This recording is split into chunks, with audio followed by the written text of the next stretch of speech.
And I'm back from the videos today, and today we have Operation Shifting Tides Operator Class Setup video number whatever the fuck it is. We have two brand new operators with Operation Shifting Tides in Wamai and the girl operator with Kali.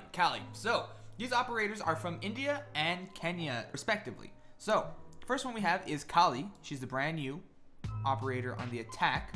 Her loadout includes an LV explosive lance, underbarrel mechanical projectile that explodes within a set radius to destroy gadgets on both sides of breakable and reinforced surfaces. So pretty much what it is a grenade launcher that shoots onto defense areas, whether it be electrified or not, or muted or not, and it actually destroys those bandits, those mutes, or anything around them, pretty much in that areas, in that area and radius. So pretty much it's like a Thatcher and Glaz mixed together. That people were saying that she's broken, she really isn't. We're gonna go ahead and check out her loadout. It's quite simple. As you see, we have the CSXR 300, which has no attachments at all, other than obviously a skin and you know, the regular charms that you can put on. So that's really cool. As you can see, not too much customization here. Very interesting sight. Super cool operator in general. Next we have obviously the P226 Mark 25. This is not much different from the pistol that all the regular SAS operators have. So we obviously know all we pretty much put on it is a muzzle brake because it is a single burst. Muzzle brake does reduce single burst recoil. So that's pretty cool.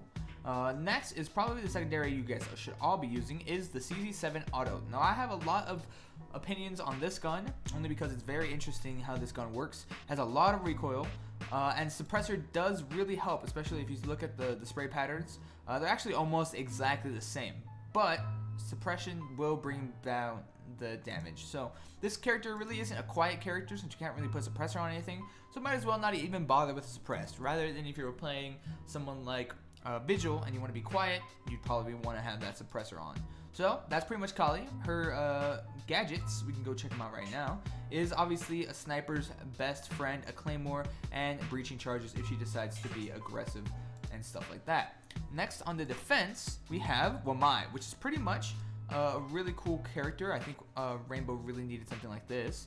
As you can see, throws adhesive gadgets that attracts and captures an opponent's projectiles, then self-destructs to detonate it.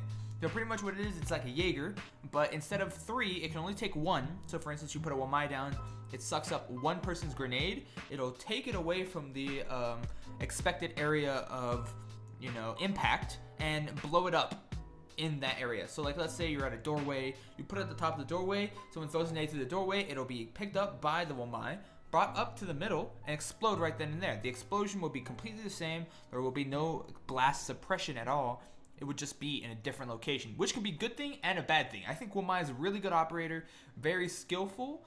I just feel like maybe he's a little bit OP when it comes to how many he has. He has 5. So onto his loadout, we do have very interesting weapons this time around. We have the AUG A2, so which is pretty much the exact same weapon as IQ, which is very interesting.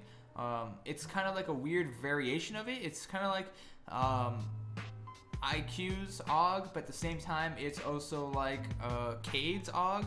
Very interesting concept we have there. You obviously want to have compensator on it because it's obviously an assault rifle. You can either have holographic or reflex, whichever you like most. I'm just going to try reflex on that because I think it's going to be the best. We don't have ACOG on it. It was restricted on this one rather than the previous ones like IQ.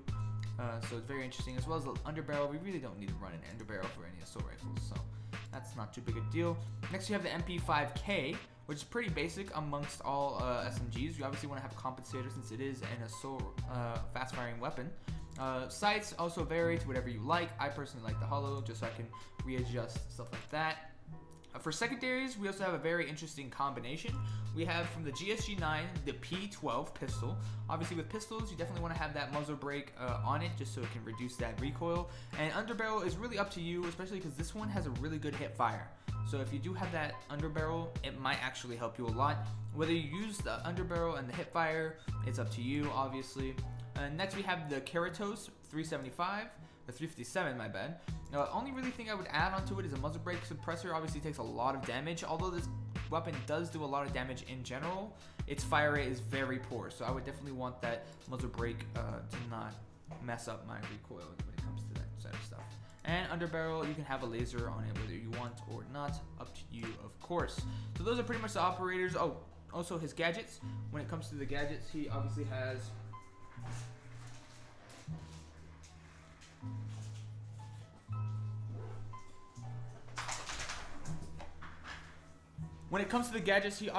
a deployable shield.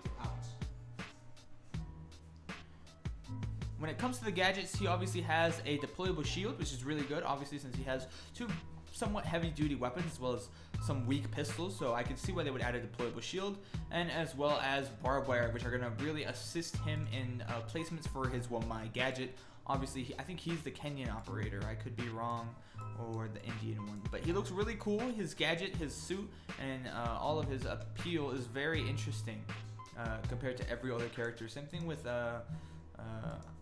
Kali. Her overall uniform is very interesting. We've never seen something so high-tech and so interesting like that. But that's pretty much the character stuff for obviously Operation Rising Tides. Right now, the operation is free to play on the Rainbow Six test server on PC.